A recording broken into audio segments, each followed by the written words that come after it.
Ayan mga Mima, tuloy na tuloy pala itong si Carla na makasama sa kanilang pagiging ibang bansa, no? So, naging kalat kasi o kumakalat kasi na hindi tuloy at hindi daw nila maintindihan kung ano yung tunay na desisyon ng Team Kalingap dahil may nagsasabing hindi kasama o hindi makakasama itong si Carla sa kanila at baka daw hindi payagan ng kanyang at may nagsasabi din naman na tuloy, no? So, yun ay lahat haka-haka kung matutuloy ba siya o hindi. Pero awa ng Diyos, mga Mima, makita natin itong picture o larawan ng dalawang mag-agom. Sa mga hindi pa nakakaalam, yung ibig sabihin na agom ay mag-asawa, no? So, yun na yung nakasanayan na nilang tawagan.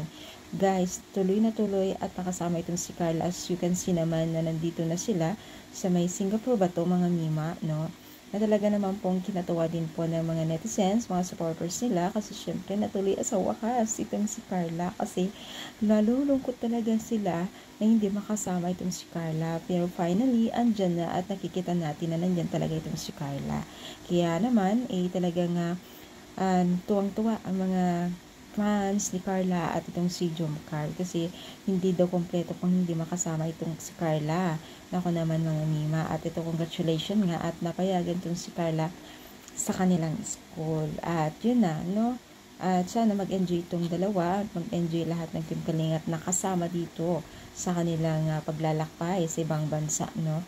Na talaga naman napakalaki na po ang kanilang na kanilang narating.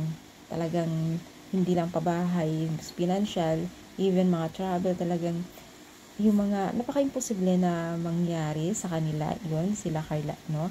Na napaka-ordinaryong tao lang, simple lang sila, pero ngayon guys, talagang maraming napupunta ngayon ni Carla. So, ano sa paliging, sa inyong komento?